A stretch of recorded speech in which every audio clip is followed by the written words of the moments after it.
JTM. 안녕하세요. 주식 투자자 JTM입니다. 3월 23일 목요일 주식 이야기 시작할게요.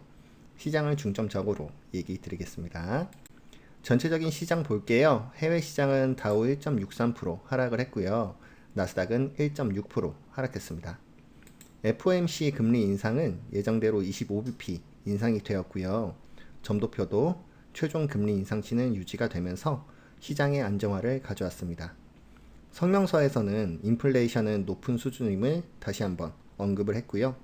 지속적인 금리 인상이 아닌 추가 정책의 적절성에 대한 내용이 들어갔습니다. 특이점은 미국 은행 시스템에 대한 부분이었는데요. 건전하다라는 내용과 최근 상황으로 신용 조건이 엄격해지고 경제에 부담을 줄 수 있다라는 내용이 있었어요. 영향은 불확실하다라는 내용도 있었고요. 이후에 기자회견에서 파월 의장의 금리 인하는 고려하지 않는다라는 발언과 인플레이션 대응을 위해서 추가 인상도 가능하다라는 얘기도 있었네요.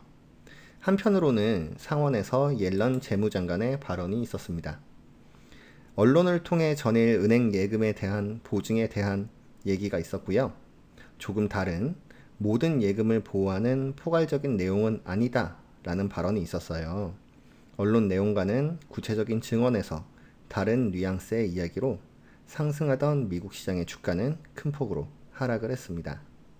금융 리스크에 대한 대응과 신뢰, 실제 확장에 대한 우려가 시장에 공존하고 있어요. 국채 수익률은 소폭 하락했고 달러 인덱스도 조금 하락을 했습니다. 금리 인상은 25bp가 예상이 되어 있었고 시장에서도 어느 정도 반영이 되어 있었지만 미국과 우리나라의 금리 차이가 커지면 외화 유출 가능성 확대로 외국인 수급에 악영향을 줄 수가 있습니다. 국내 증시는 코스피 0.31% 상승, 코스닥은 0.15% 하락을 했습니다. 수급적으로 코스피에서는 외국인이 약 2,150억 매수, 금융투자를 제외한 기관이 약 400억을 매수를 했고요. 코스닥에서는 외국인이 약 1,100억을 매수, 금융투자를 제외한 기관이 약 810억을 매수를 했습니다. 달러의 약세로 원달러 환율은 1270원에서 1280원 사이로 내려갔고요. 달러의 약세는 국내 외국인 수급에 유리한 부분이겠죠. 섹터와 테마에서는 유럽의 핵심 원자재법 수혜 전망 속에서 대통령의 미국 방문 기대감과 삼성 SDI의 미국 전기차용 배터리 제조시설 건설 소식으로 2차전지 섹터가 상승을 했고요. 폐배터리를 통해 수산화 리튬 확보 가능 소식으로 폐배터리 테마도 상승을 했네요. 자율주행차 표준화 추진 전략 공개로 자율주행 관련 테마도 상승을 했습니다. 오늘의 시장 수급 자세히 볼게요. 수급을 자세히 보는 이유는 국내 증시의 수급의 영향이 굉장히 크기 때문이고요. 오늘 국내 현물 시장에서는 코스피에서 외국인의 매수가 약 2,150억, 금융투자 제외합니다.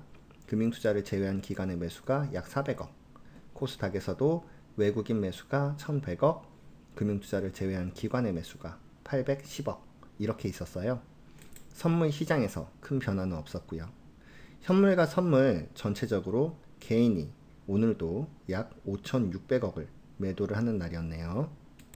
대차거래 잔고는 아직 증가 추세고요. 신용잔고도 높은 상태입니다. 개인은 포스코홀딩스와 LG전자 각 300억, 에코프로 250억을 매수를 했고요.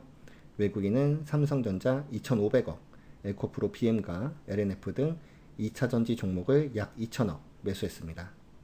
금융투자를 제외한 기관은 LNF 780억, SK하이닉스 460억을 매수했네요. 최근 강세인 2차 전지의 쏠림과 대형주의 매수가 돋보이는 날이었습니다.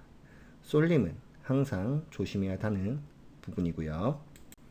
이번 불확실성에서 저의 매매 대응이에요. 조금이나마 도움이 되시길 바라고요. 오늘도 예정했던 대로 시장이 상승을 하면서 주식을 매도를 했습니다. 현금 비중을 더 높였고요.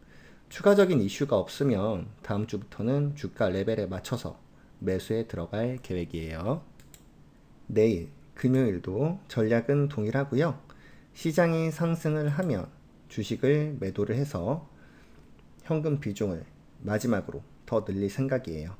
시장이 하락을 하면 외국인이나 금융투자 외 기관의 수급, 그리고 우리나라 시장의 상대적인 하락폭이 클 때 재무 안정성과 성장성을 기준으로 선별된 종목만 저가 매수를 할 계획이고요. 이번 위기 대응 전략은 내일이 마지막이 될 수도 있겠네요. 2주 동안 길게 느껴지던 시장이었습니다. 다음 주부터 활발한 매매를 기대하면서 오늘 방송은 마칠게요. 오늘도 수고 많으셨고요. 내일도 좋은 전략으로 매매 잘 하시기를 바랄게요. 구독과 좋아요도 해주시면 감사드리겠습니다. 시청해주셔서 감사합니다.